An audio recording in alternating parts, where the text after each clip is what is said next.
नमस्कार।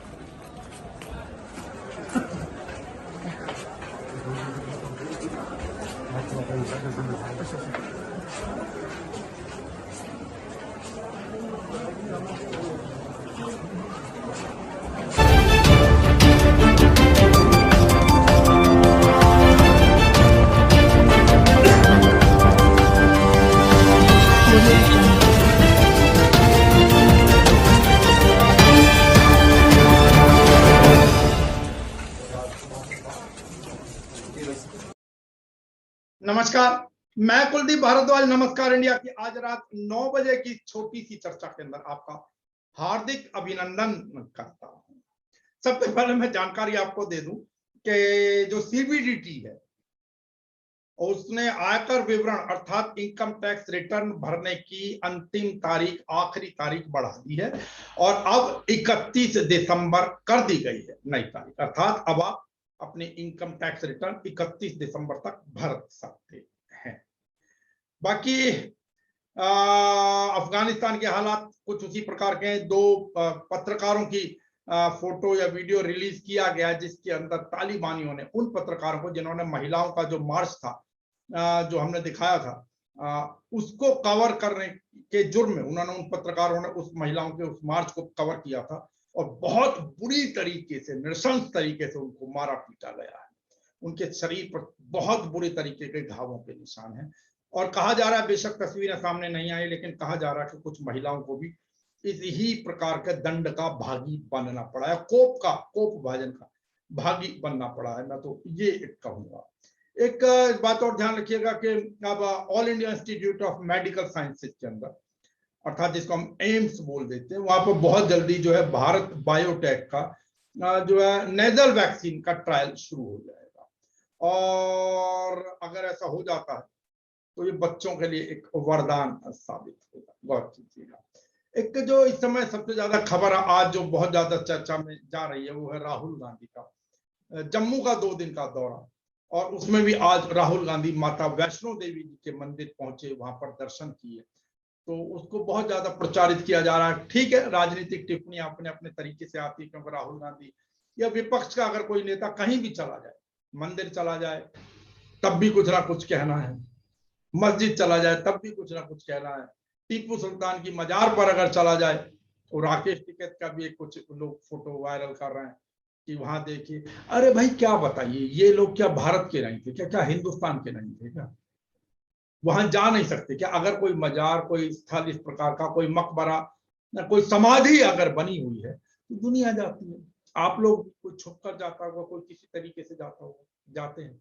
अब कुछ चंद लोगों की बात मैं नहीं कर रहा हूं, उन लोगों को छोड़ दीजिए। खैर जो भी है, राहुल गांधी को चुनरी आदि भी भेंट की गई है और अब भी समय, लेकिन एक चीज आ रही है मुझे, हालांकि अभी उसके ऊपर यकीन नहीं है पूरे तरीके से, लेकिन कांग्रेस की तरफ से, उत्तर प्रदेश कांग्रेस की तरफ से विशेष रूप से ये प्रचारित किया जा रहा है और खासतौर से उनके जो अजय सिंह लल्लू हैं उनकी तरफ से, जो अध्यक्ष हैं उनकी तरफ से, कि भाई अगला चुनाव जो है कांग्रेस वो अकेले अपने बलबूते लड़ेगी, समाजवादी पार्टी या किसी और पार्टी का सहारा नहीं लेगी।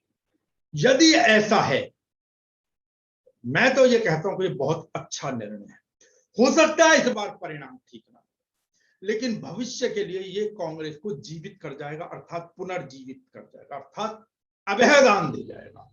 क्योंकि फिर जो नीचे का वर्कर है, जो कार्य करता है, उसमें जोश बढ़ेगा, उसका विश्वास बढ़ेगा कि अगर हम यहाँ पर काम कर रहे हैं, मेहनत कर रहे हैं, तो देर सवेर हमें परिणाम मिलेगा। यहाँ पर सीट पर हमारा कोई प्रत्याशी या मैं स्वयं या कोई भी चुनाव लड़ेंगे, क्योंकि अभी तक यही नहीं पता था, मेहनत तो हम कर रहे हैं, पता पड़ा सीट किसी और को दे दी गई। ये कांग्रेस के लिए अगर ऐसा करता है, लेकिन मैं फिर कह रहा हूं मुझे अभी कम से कम इस चीज के ऊपर शक नजर आ रहा है। हालांकि प्रियंका गांधी के दौरे को लेकर स्वतंत्र देव सिंह जो है, जो भारतीय जनता पार्टी के अध्यक्ष हैं, उनकी वही टिप्पणी इन लोगों की, क्योंकि लोग बिना गालियों के, बिना उल्टी सीधी मतलब उपमाओं का प्रयोग करे हुए अब इन्होंने कह दिया पिकनिक मना रहे हैं। याद है ना एक बार वो वो क्या नाम है, जिम ट्रेनर जिसको आप लोग योग गुरु कहते हैं, रामदेव, उसने क्या कहा था, राहुल गांधी क्या पिकनिक मनाने गए थे दलित के यहाँ पर। तो इन लोगों की जुबानें नहीं है ठिकाने पर। तो खैर जो भी है, अब बात यह है कि अगर वो पिकनिक मनाने में जा रहे हैं तो इनसे पूछिए भाई फिर तुम्हारे पेट में क्यों दर्द हो रहा है, तुम्हारी नींद क्यों उड़ी हुई है, सब समझ नहीं आता इस प्रकार की चीजें। मैंने बहुत देखा है, कई बार व्हाट्सएप पर मैसेज आते हैं, वो लोग चाहे वो राकेश टिकैत के लिए हो या राहुल गांधी के लिए या कुछ भी, झूठे झूठे चुटकुले बनाकर भेजते हैं और अपशब्दों का प्रयोग करते हैं, गालियों का प्रयोग करते हैं। ये जो हमारी मानसिकता में बदलाव आया ना पिछले कुछ समय के अंदर, मैं दावे से कह सकता हूँ ये चीजें आपसे पहले नहीं थी, बहुत छुटपुट स्तर पर थी, लेकिन अब तो हम उसको शान बनने समझने लगे हैं। चलिए, और कल जैसे मैंने आपसे चर्चा की, जो मध्य प्रदेश के अंदर जो अब गजट नोटिफिकेशन 23 अगस्त को जो जारी हुआ, उसके अनुसार अब मध्य प्रदेश में लॉटरी और सट्टा लीगलाइज हो रहा है।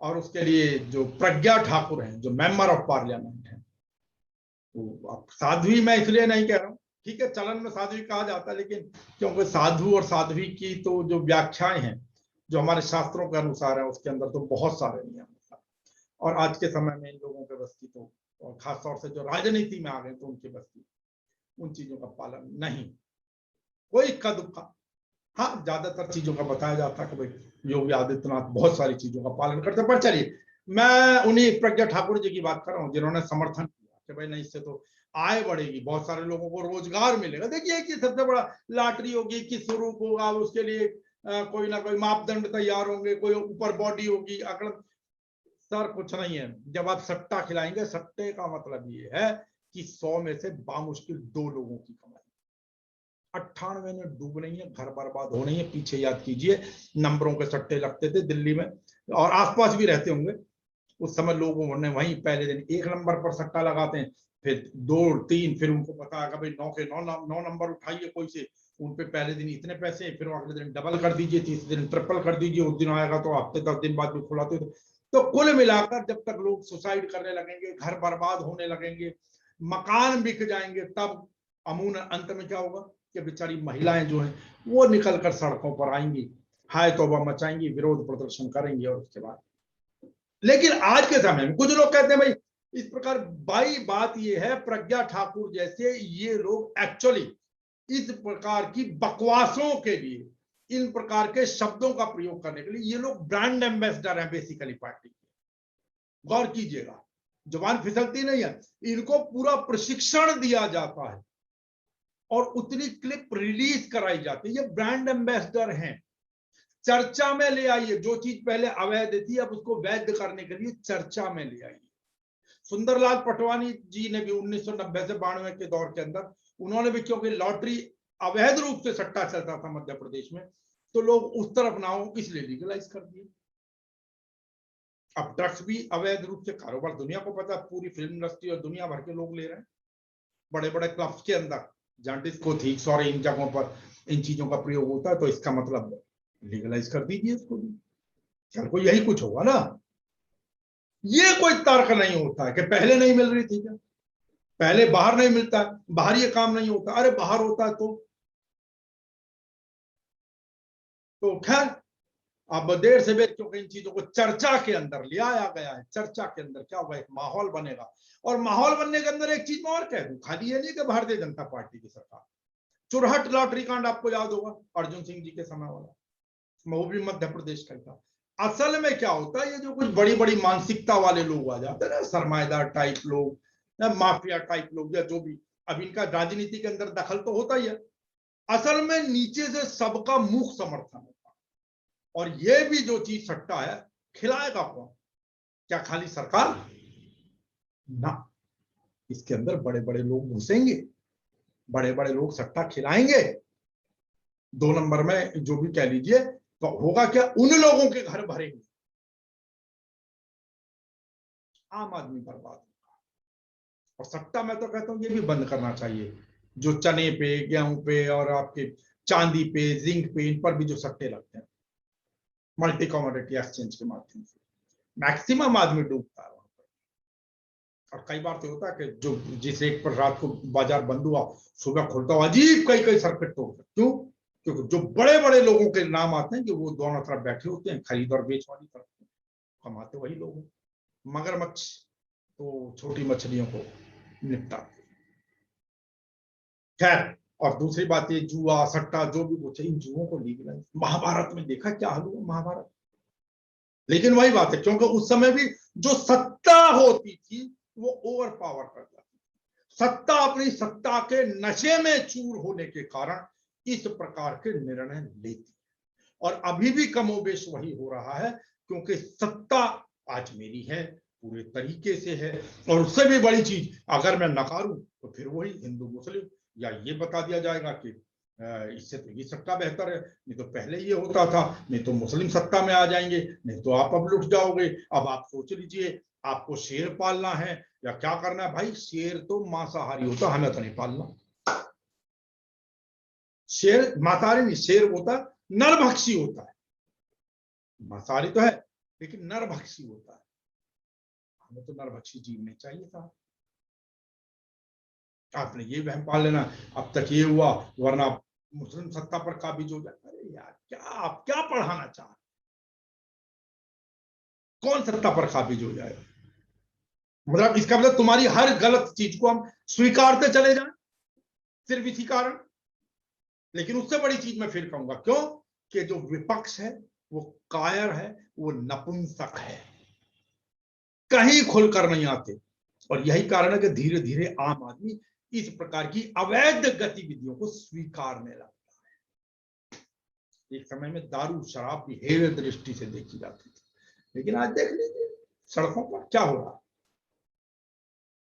सब जो जूस बेचने वाला शाम को बगल में अंडे की रेडी खड़ी हो गई, इधर उधर छुपके छुपा के लेके दारू। एक बार दिल्ली की बात करूं, दिल्ली सरकार ने भी कहा था हम छापे डालेंगे, 2-4 बार किया गया हुआ। लेकिन मुझे बता दीजिए ना, शाम होने के बाद में जो रेहड़ी पर जूस बेच रहा है, जो जूस की दुकानें हैं, मैं सबकी तो नहीं कहता जो बहुत बड़ी दुकानें, लेकिन कुछ छोटी छोटी कुछ दुकानें ऐसी जरूर मिल जाएंगी। और कुछ क्या, मैं कह दूंगा अगर ज्यादातर कि वहां पर दारू पिलाई जा रही है, जो कौन सी एजेंसी नहीं जानती है, सब जानते हैं, सब जानते हैं, लेकिन सब ने आंख बंद करी होती है, सब गांधारी बने होते हैं, क्योंकि ये 2 नंबर की कमाई।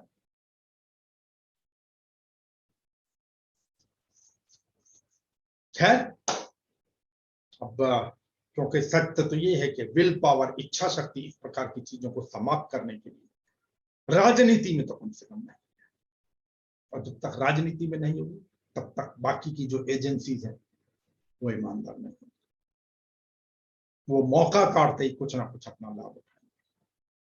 और अगर आप विरोध करेंगे तो देर सवेर उसका परिणाम भुगतने के लिए भी आपको तैयार रहना होगा। इसलिए आम आदमी देखकर भी आंखें बंद करके निकल जाता है। कई बार उसके परिवार की महिलाएं होती है, शाम को उनके साथ बदतमीजी भी होती है। वो जो दारू पी के इधर उधर जो होते हैं ना, वो कुछ ना कुछ छीटा कसीजा झगड़ा, लेकिन सब जो उन्हें पता कि आखिर में होना कुछ नहीं। ज्यादातर केसेस के अंदर कोई का दुख का केस उछल जाएगा। वही है, क्योंकि जनता आज के समय में हिंदू मुस्लिम में बढ़ चुकी है, बीजेपी वर्सेस अदर्स के अंदर बढ़ चुकी है। और बात फिर मैं कह रहा हूं कि विपक्ष कांग्रेस हो या कोई भी हो, कांग्रेस इसलिए क्योंकि वही एक राष्ट्रीय दल नपुंसक है, नपुंसक। उनमें इतनी हिम्मत नहीं है कि इनके सत्ता के गलत कामों का विरोध कर सके। मैं आपको बताऊंगा कल बहुत सारी चीजें कि किस प्रकार पाइपलाइनें, जो तेल की पाइपलाइनें आदि आदि, उनका सौदा कितने में हो रहा है, ये क्या होगा। आज अगर हिम्मत हो, अगर इन लोगों के अंदर, यदि विपक्ष के अंदर हिम्मत थोड़ी सी भी होती, और विपक्ष अगर आज उठकर ये कह दे, थोड़ा सा भी विपक्ष उठ कि हाँ अगर हम सत्ता में आएंगे इन चीजों को हम खत्म कर देंगे या वापस लेंगे इन संस्थानों को, जो कुछ भी बेचा गया है, जो कुछ भी होगा, तो ऐसी बात नहीं जनता की आत्मा। लेकिन नहीं किया जाए, क्या करोगे। मैं तो यही कहूंगा ना कि मूक समर्थन उन लोगों का भी प्राप्त है। चलिए, अब कल गणेश चतुर्थी है और उसके बाद गणेश उत्सव शुरू होंगे बहुत सारी जगहों पर। यहाँ भी राजनीति होगी, कई जगहों पर जाएंगे पंडाल में, जहां रोका जाएगा वहां कुछ कहा जाएगा, जहां नहीं रोका जाएगा वहां किसी और को दोषी ठहराया जाएगा। जो भी जाए, सावधानी पूर्वक जाए। नमस्कार।